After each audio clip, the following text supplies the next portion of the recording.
and welcome to the Learn to Fly program. And today we have a really special guest who is going to teach us about how to work and make a ceremony for our community when people are shamanically inclined and when they're not shamanically inclined, because there's just so many ways that we can do it. And Sandra Ingerman is the master of ceremonies. In fact, she has a brand new book out called The Book of Ceremonies, Shamanic Wisdom for Invoking the Sacred into Everyday Life. She is the award-winning author of 12 books, including Soul Retrieval, Medicine for the Earth, Walking in Light, and her latest one, The Book of Ceremony. And she is a presenter of 8 audio programs, and she's been writing the transmutation app. She has a transmutation app, but she's been writing the transmutation newsletter since, I believe she said early 2000. And she's, for 35 years, she's been teaching other people how to be teachers and also for healing. And we have the Shamans Cave. So we get to speak every week, but I'm really honored and thrilled that you're here teaching our small community university how to build a ceremony, and they're all here too. And I'm gonna just let them know, if you have questions, just type them in your chat box, and she'll be happy to answer some questions later on after she gives us a little bit of a presentation. Yeah, so thank you, Renee, and hi, everybody. Wow, I'd love to learn how to fly. I should sign up for this course.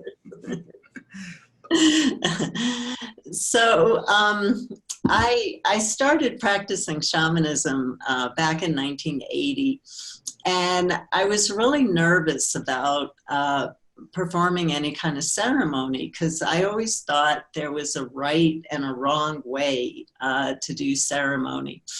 And at the time I was living in the Bay Area, and I had a client who was known for her ceremonial work.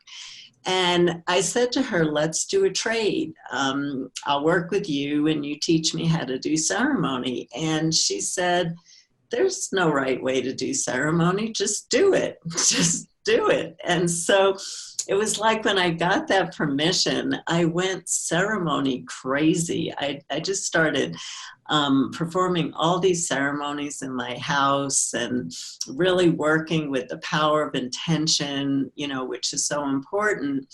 And then when I started teaching 5-day workshops back in 1990, I started to lead group ceremonies in my workshops. And then in 2004, I had an amazing opportunity where the School of Integrative Medicine at the University of Michigan invited me to do a research study to see the effects of my Medicine for the Earth work on people who had suffered a heart attack. We were looking at a population of people, it's really common after a heart attack to go into a state of depression. And so we were going to see if my work helped people who went into a big state of depression after a heart attack. And it was a big study. There were 3 groups. I'm only going to talk about mine. I'm not going to talk about the study. I don't want to take up time. But the reason I'm bringing this up is it was an incredible learning experience for me, because 97 to 98% of my group, and I had about 30 people in the group, were fundamentalist Christians, and they showed up to this 4-day workshop with their Bibles. I was leading shamanic ceremonies the whole 4 days. And so my God, I was so nervous when everybody's sitting in there with their Bible, and every time I said anything, they opened up their Bible and started looking everything up to make sure that I wasn't asking them to do anything against their religion. And so the big teaching for me, because I led all the ceremonies that I actually lead in what I call my Medicine for the Earth workshops with this group.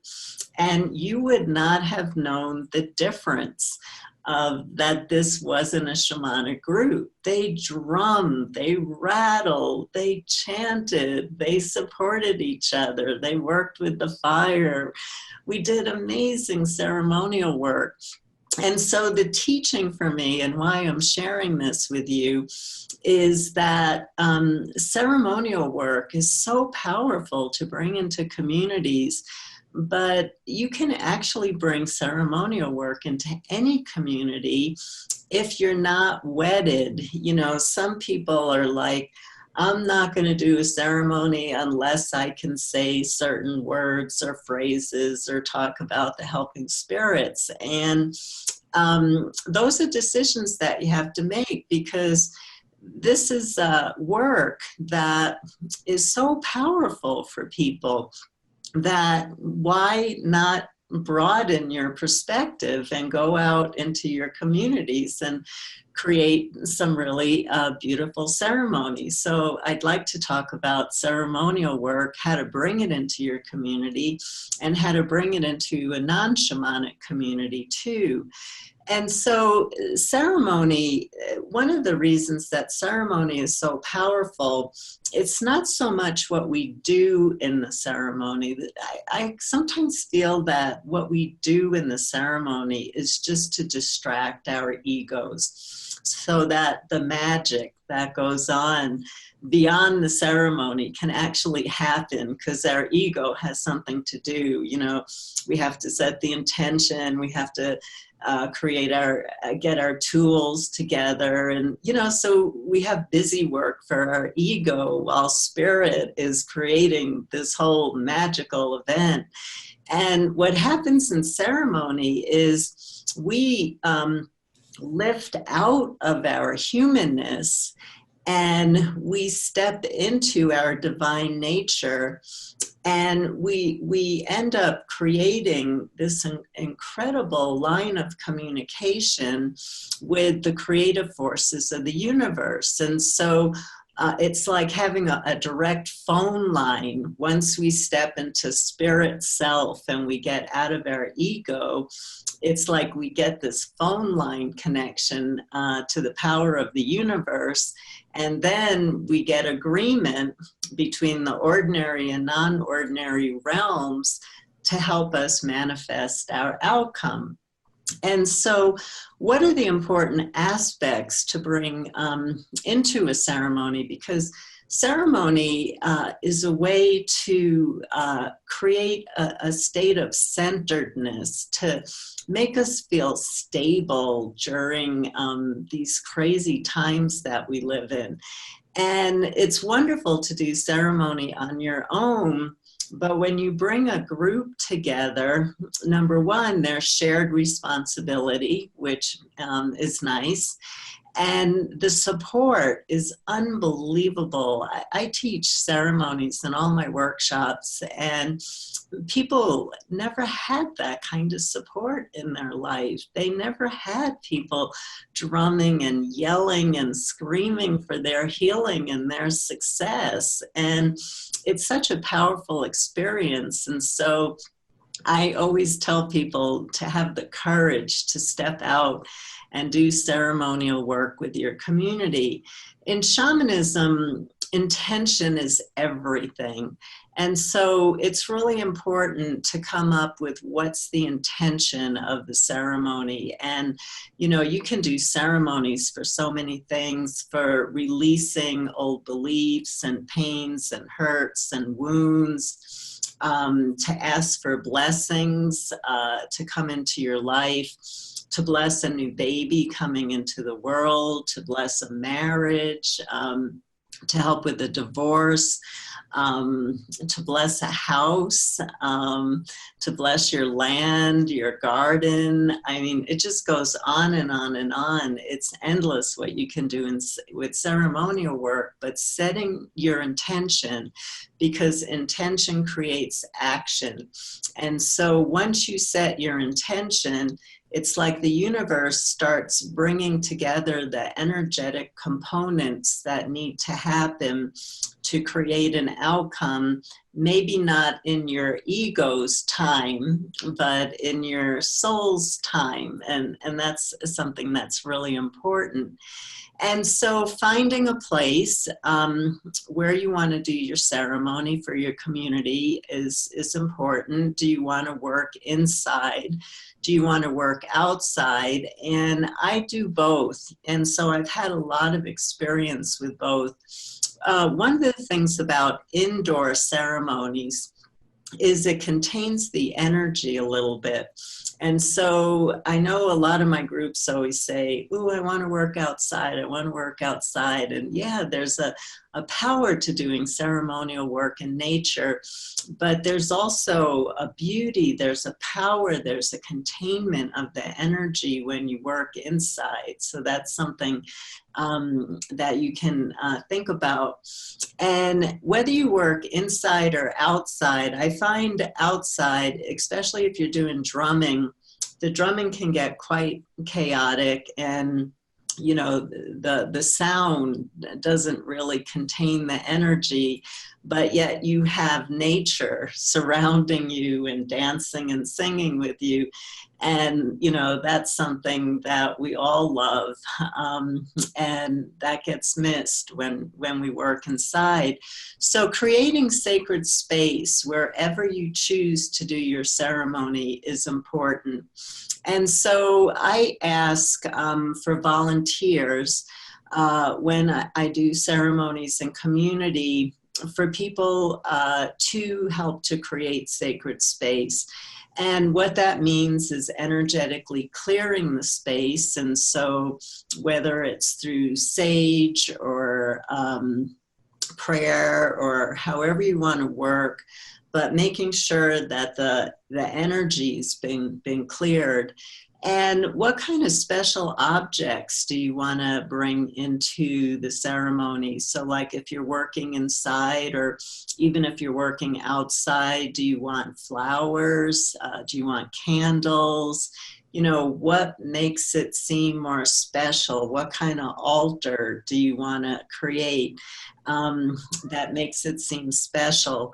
And then welcoming the group into a ceremony is really important. And there are different ways that you can do this. And what I like to do in my ceremonies is I can come up with ways to welcome a group, but I find that if I ask people to help with this, that people bring in unique ways that I never would have thought of before. And so I have, you know, if we're doing a fire ceremony outside, to ask for our wishes to be manifested, or a fire ceremony to release pain. I have the group be welcomed before they come into the ceremony and cleansed. And so sometimes we sage the group. Sometimes we take earth and anoint people. Sometimes we use water to anoint people. Sometimes we rattle people into the ceremony. Sometimes we line the path with candles. In some of my workshops, people have built these amazing, beautiful arbors out of branches and put flowers in them. I love the creativity. So welcoming people, clearing them, and welcoming into the ceremony, I think is really important. And so if I'm working with people who are not shamanic and have a different belief system, I feel it's really important to make sure that you welcome people in a way that's not going to make them nervous or turn them away. So like with my group in Michigan, it was not an option for us to sage. It just wasn't. We actually checked it out with the group, and we asked them, and they went, no sage. But we welcomed them in with rattles, and we welcomed them in with bells. You don't have to use sage. You know, when you get into this thing of the only way to clear, the only way to welcome is if I use incense or a particular way to work. You're limiting yourself, because ceremony is around what's in your heart and what's your intention. It's not about whether you rattle to the directions in a particular way, or you cleanse people with sage. That's not the point. It's what your intention and what are people comfortable with.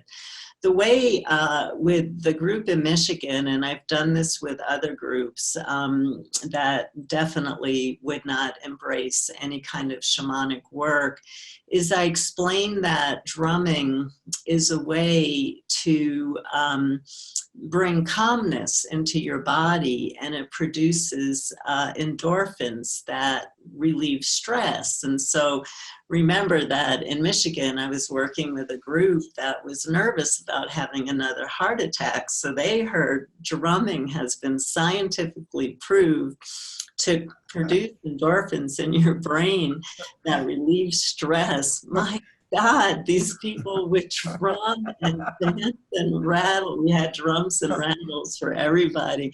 You would think that it was an indigenous culture. They drummed more than my regular shamanic groups, and you couldn't stop them. They danced, they sang. And, you know, so I wouldn't be afraid to use drums and rattles with anybody. You can just say, it's a way of holding space. It's a way of producing endorphins that bring you more into a spiritual state of consciousness.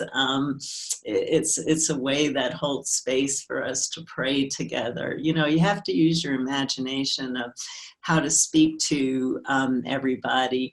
And if you're doing a small ceremony in a community that you know, it's not that important, you know, to greet everybody. It's important to welcome everybody, as I just talked about, of welcoming into the circle by either smudging them or rattling or singing, you know, something that welcomes them into the space.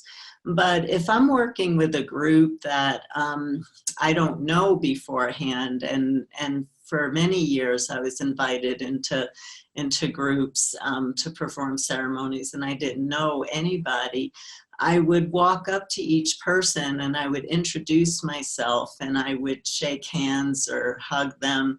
And that started to melt some of the nervousness away. It wasn't like, you know, who's this woman? You know, you introduce yourself to people, you make them feel comfortable. And there's something about songs that, well, we know the power of singing. When you really sing, your heart opens up, it quiets your mind. And so opening with a song is a really powerful way to work. A song that you know, if you're working with a shamanic group, you know, there's all these circle songs, or you might want to sing more of a generic song depending on who the group is. Invocation of the spirits is really important in all ceremonial work, because the spirits are supporting the work that we're doing. And so some people greet the directions. I actually don't greet the directions in my workshops and in my ceremonies, and it's because I'm a directionless person. I was born with no sense of direction, and so when I'm forced, because I think the group is expecting me to greet the east and the west and the north and the south and above and below, it's not always authentic for me. And being authentic, it's not having steps that you perform in a ceremony isn't the key. It's being authentic.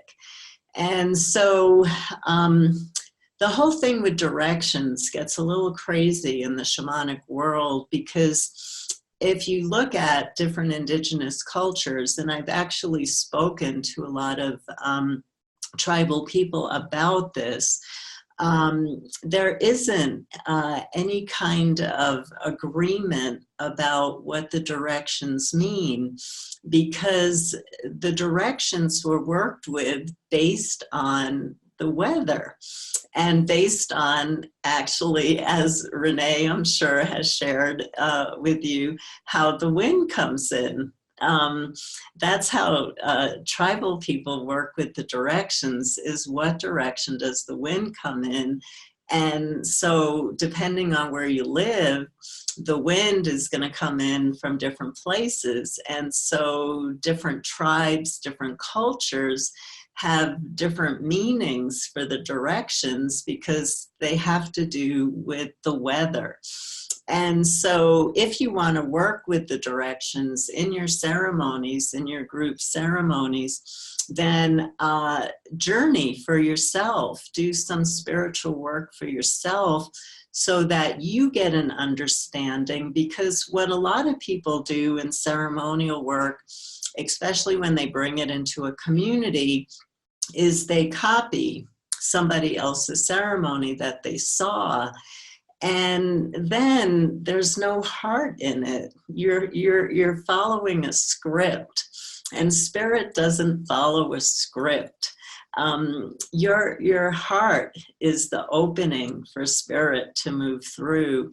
So some people start a ceremony by invoking greeting the different directions and honoring the different directions. For me, there are different spirits that are really important to me personally to greet when I do ceremonial work. So I start with the land, because in shamanism, the land is our greatest ally. And so the land where you're performing your ceremony is your major helping spirit. It's your major helping spirit when you do ceremonial work. And so I always start by greeting the land. I use my rattles, I use whistling. You know, we wait until everybody's welcomed into the circle, as I shared. And then I get up with my rattles and I start to whistle and I start to greet certain spirits, and I start with the land. And then I greet the helping ancestors of the land. And this was very important for me to learn. And I learned this through trial and error. I found that as I started to always greet the helping ancestors of the land, a lot of the problems that I had at ceremonies, especially around weather, all of a sudden things would change. So, you know, I was doing a fire ceremony in Tennessee during Hurricane Opal. And due to the hurricane, we were going to use this little tiny fireplace in a room where we were going to have to be like on Wall Street in New York. And right as I was getting ready to start the ceremony, the hurricane stopped. And we all took wood and we ran out to the big fire pit outside. And we did the ceremony, and the hurricane stayed away until the last person put their power object into the fire. The second I said the work is done for now, the hurricane came back and we all ran into the retreat center. The reason I'm bringing this up is because I had called in the helping ancestors of the land. And so they made sure that we could do the ceremony in a really good way. So I greet the land, I greet the helping ancestors of the land, I greet the hidden folk, the fairies, the Davic realms, because they're caretakers of the earth and they love ceremonial work, and they add just a huge element of excitement to any ceremony.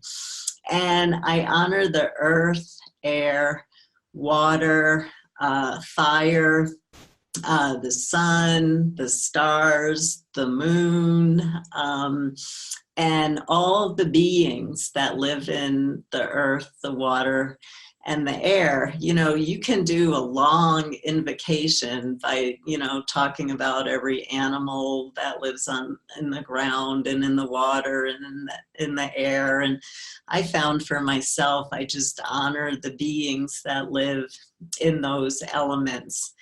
And we honor our own helping spirits and honor our ancestors. And I always say, and different spiritual traditions have different ways that you do this. I apologize to any helping spirit I forgot to honor, because you always leave out somebody and you don't want to get paranoid about that. And so, greeting the spirits from your heart, in the way that you wish to.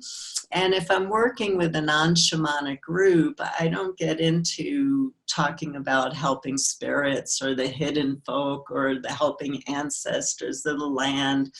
We just greet whatever beings we pray to. Whatever beings we pray to, we honor them and we ask them to join our circle to witness the beautiful work that's about to begin. And so, that's a way of honoring, and that's a way of starting a ceremony. And then the middle of the ceremony, it depends on how you want to work. I like to work with fire. I'm a real fire being. I just love working with fire, but it's actually becoming harder for me to work with fire these days because of the weather conditions in a lot of the places I teach at. And so there are different ways to work. There's a wonderful site called sciencebob.com, and they sell things for kids. And one of my students turned me on to, you can get from sciencebob.com dissolving paper. And it's completely safe, it's environmentally correct. And you can have people write stories or write words or symbols or pictures. And you heat up water and you put it in the water and it completely dissolves the water. And so you can have everybody going around the circle and sharing a story of either something they want to release or something they want blessed. And you can put the paper into the water. And so you can find different elements that you want to work with. You can bring incense in if it's appropriate. Each person can thank the person before them or after. But you want to have people feel like they're being supported. And so if we're drumming and rattling, and it doesn't matter if I'm in a shamanic group or a non-shamanic group, we chair with our drums and rattles after somebody does a big piece of work, because, that's really important. And then once everybody's finished, and I ask people to work one by one, if you have too many people working together, it's hard for the group to be able to support and hold space. So I have people working one by one. And then when the ceremony is done, I usually do some dancing and singing with the group, and then we sing some songs, and then we thank the spirits. And I always ask, unless it's an emergency, that nobody leave the ceremony until they actually hear the words, "Our work is done for now." And so when there was the fire in Santa Rosa, some of my students performed a ceremony. I'm just giving you some ideas of how you can work. Some of my group performed a ceremony where they had people from their neighborhood come together, and everybody sat around in a circle. There were the fire men there, and student Anne brought some food and special objects, and they made an altar, and they let everybody go around the circle and share how they felt and what was happening for them. They expressed how they felt to the fire. And then student Anne actually led a little guided meditation where people could talk to the fire and the fire talked back to them. And people got a lot of peace from being able to speak to the fire. It was really amazing. And even the fire, you know, men and women that were there, you know, it was a very powerful event. And then everybody got these little crystal hearts or something to take home with them to remember the ceremony. And so that's a way that you can work after some kind of catastrophe happens. You can bring people together, have them share and do some kind of healing ritual where they ask for blessings and for good health after this event has happened. And, you know, there's lots of different ways to do this. If you have access to the ocean or a beach, going down and having people draw mandalas in the sand and having the ocean come and wash all the symbols into the water. It's a very powerful experience about talking about impermanence. Another ceremony that I love to do in community, and this is, I think, such a beautiful way to work with a shamanic or non-shamanic community, is to work with prayer trees. And I had originally heard about prayer trees from people in Siberia, because in Central Asia, prayer trees are used all the time. And the trees are filled with ribbons, and it's amazing how, you know, the branches almost touch the ground because there's so many, there's so much fabric on them from so many people tying prayers on them. And as I started teaching about prayer trees, I learned from my students that prayer and wishing trees and blessing trees actually have been worked with all over the world, not just in Siberia. All my students were talking about, yeah, we have them in Italy, we have them in Turkey, we have them in South America. And prayer trees are a great way to work, where you do an invocation, you ask a tree if it wants to work with you, because it needs to be a partner. You just don't want to pick a tree. And then you want to do invocations to the tree. You want to leave it offerings. And when you leave offerings on the land, please remember that animals eat the offerings. So be careful what kinds of food you leave as offerings if you're going to work with a prayer tree, or if you're going to leave offerings on the land. And then you can have yarn, or you can have strips of ribbon after you've done, you know, invocations to the tree, and you call in the helping spirits in the way that feels right to you. And this is a ceremony that's so perfect for a non-shamanic community, where everybody just ties a wish onto a tree, a branch of the tree. You want to leave the fabric. You don't want to tie it on tight, or the yarn on tight, because the branches keep growing. So, you know, I instruct people to tie everything on really loose.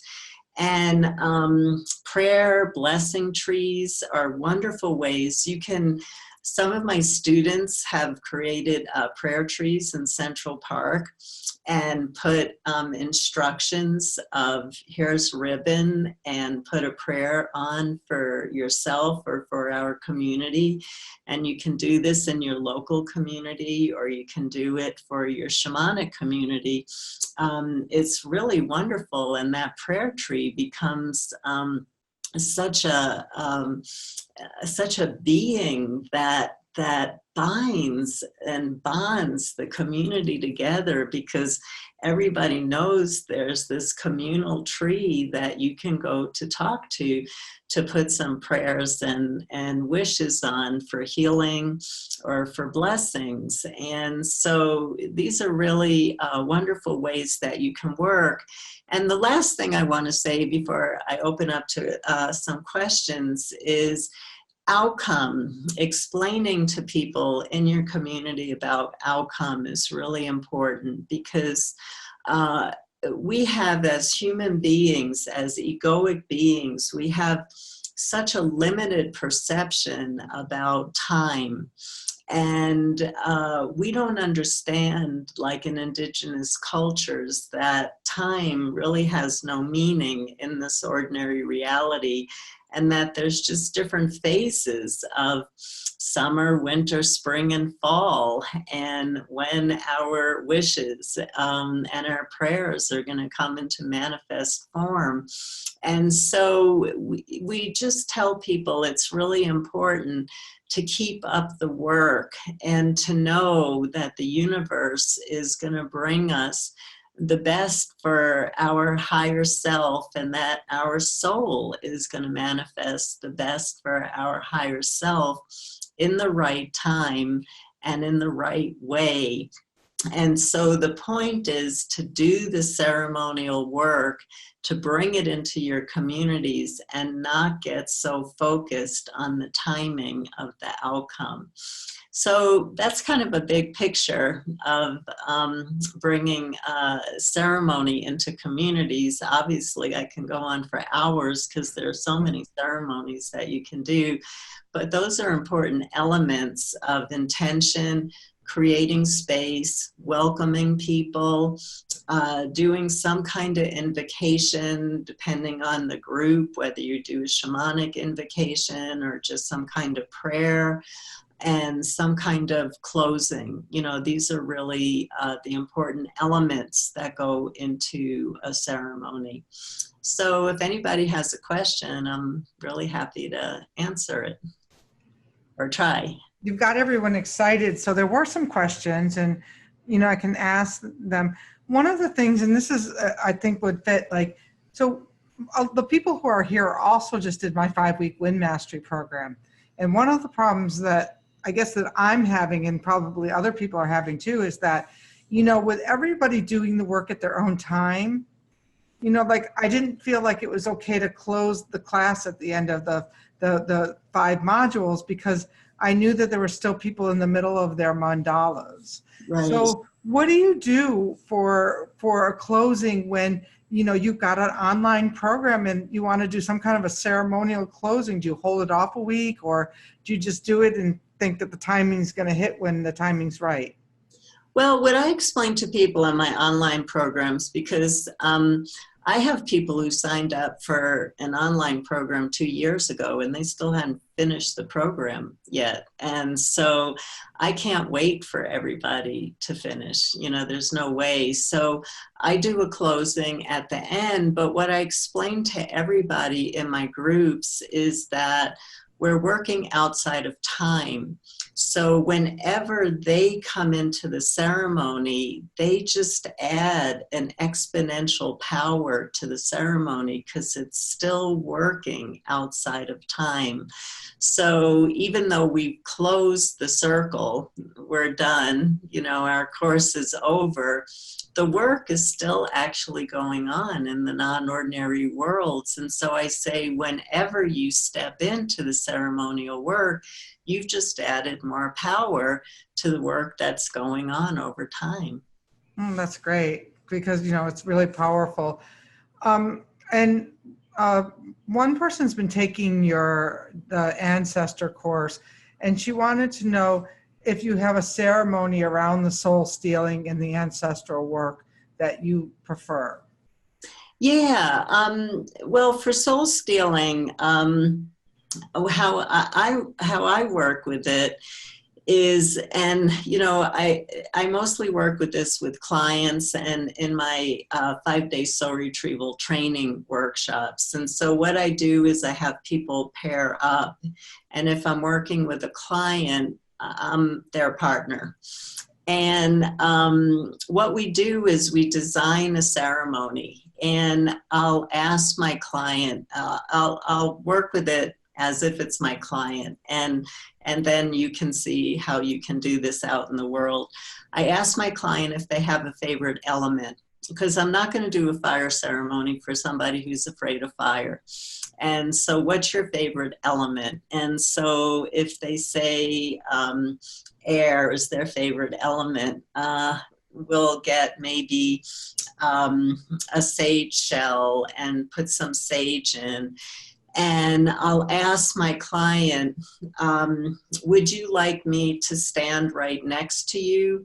Would you like me to stand on the top of the hill while you do this work, holding space and rattling for you? So I let my client know that I am your assistant. I'm not pushing myself on you, because people don't want you in their space unless you're invited into their space. So how can I support you? Do you want me standing right next to you drumming, or do you want me all the way away holding space? And so my client might send the soul back to the universe that they've stolen,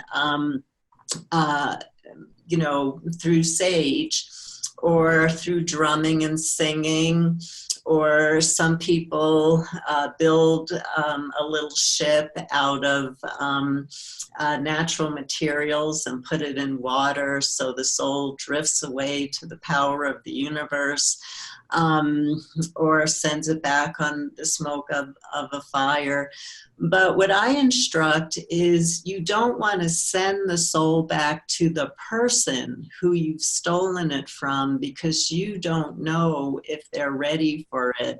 And I don't want to go into it, but I had some bad experiences that let me know that not everybody's ready for their soul to come back without knowing what's going on. And so my instruction for sending a soul, letting go of a soul that you have stolen, is to send it back to the universe, who knows the right timing of when that person is ready to receive it.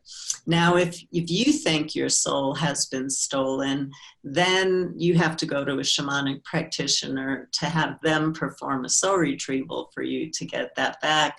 But it's really interesting, when I work with clients, and I teach this in my soul retrieval trainings, I'll have clients come to me and they'll start screaming, "My lover stole my soul." And I go, "Okay, let me journey on it. Let me see what we're going to do." And I journey, and my power animal goes, "No, they stole their lover's soul. It was in reverse. It just feels the same." And so you want to check in with the spirits, who did what, not without any guilt, because this is a behavior that's been passed down, for thousands of years. We're just looking at becoming more conscious beings. So using an element to send the soul back to the power of the universe is basically what you want to do in a soul releasing ceremony. That sounds powerful. I have to listen to that one still. I haven't. The one you sent me a few weeks ago reminds me. One of our this is one of my assistants in my Wind Mastery program. She wants to know. She says she's been getting guided to lead silent ceremonies. So, do you have any wisdom on the silent ceremonies?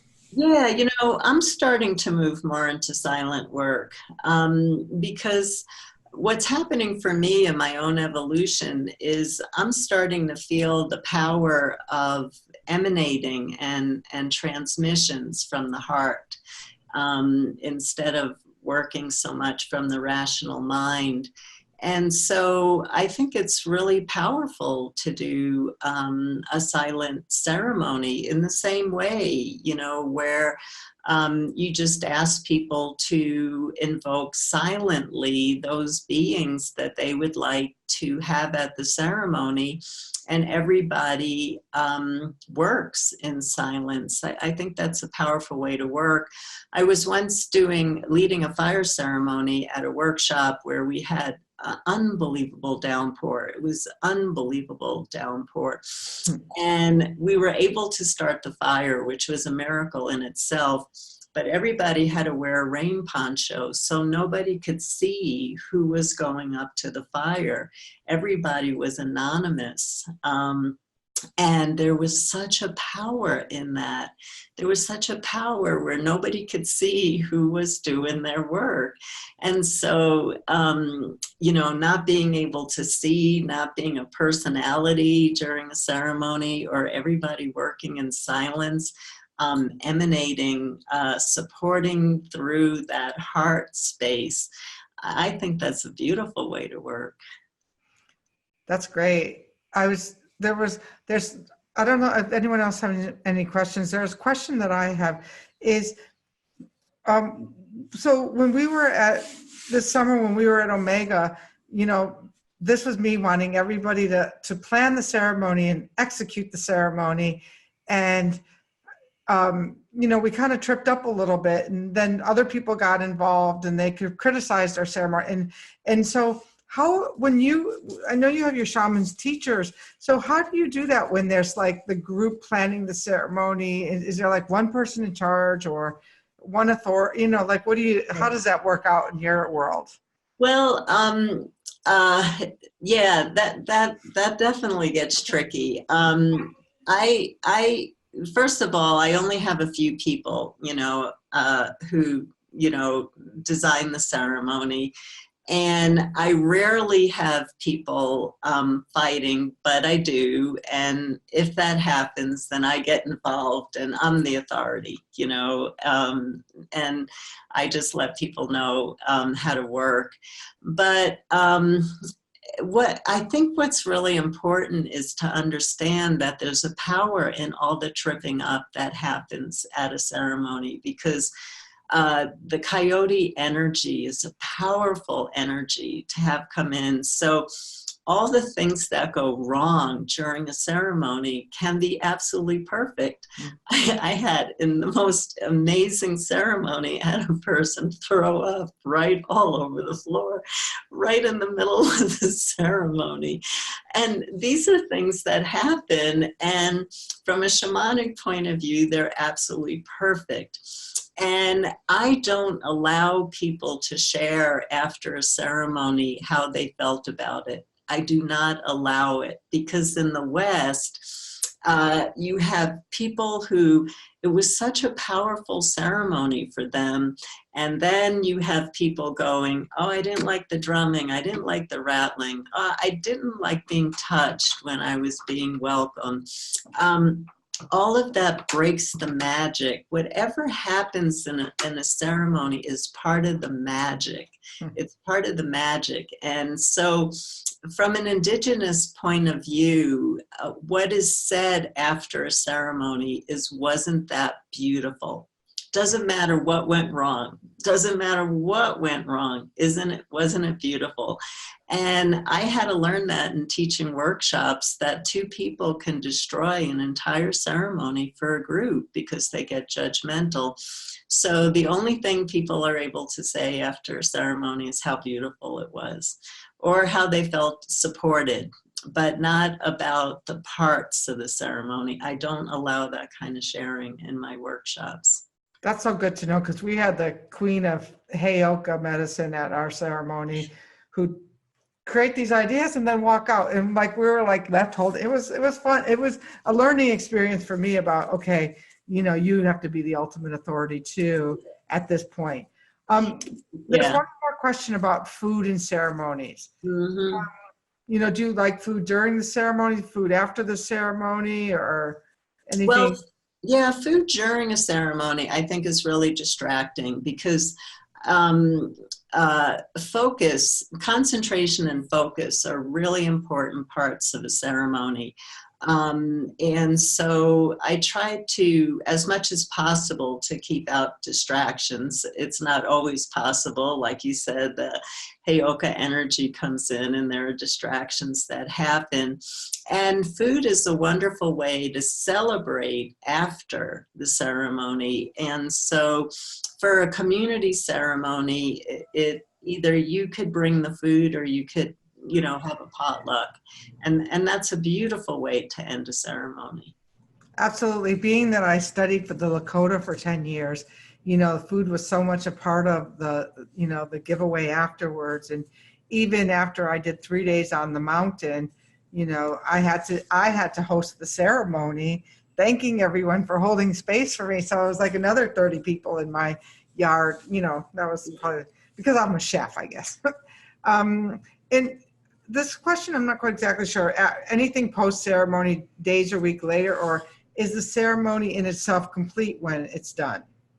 Well, what you're trying to do at the end of the ceremony is bring a closure for the group.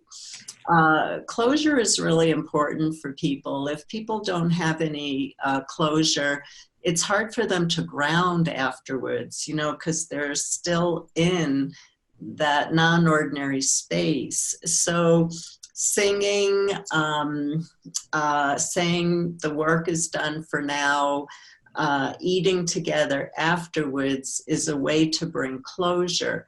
But what's important to understand is when you do a ceremony, you created like a portal into the unseen worlds where the work is still happening in the unseen worlds. But it's important for people, for them to feel centered and grounded after the ceremony to bring it to a close. But that doesn't mean the ceremony's over. It just means the work is done for now. Which reminds me, I'm going to close up that wind mastery program this week with this. So, well, Yeah. I just want to thank you for taking, you know, time. I know it's your favorite subject, but, you know, I just really appreciate that you share this with us. Yeah, I think I don't know if I answered completely what somebody was Yeah, asking. no, I think she wants to know, not sharing right after, but maybe later, not criticizing, but sharing important experiences, Yeah. which you and I covered on the call the other day, is that to hold that information sacred long enough for it to take root before you go out sharing it. And I know that you believe that as well. Oh, absolutely. You know, like if people are doing a releasing ceremony to release their greatest wound and they tell the group before the ceremony what they're releasing, it's like you took the pot off that was cooking and you released all the steam and all the flavor and all the power. It wasn't cooked yet. And so you want to finish the cooking before you share. I just love you. I just think you're awesome. Everyone says thank you really very much for being here with us and for helping our Wind Clan grow, because the people who are here are really, you know, the people who are helping birth this work into the world. And so I'm really glad that we all got this intimate moment with you. Yeah, and thanks everybody for the wonderful work that you're doing out there. That's great. Well, thank you, Sandra. And Yeah.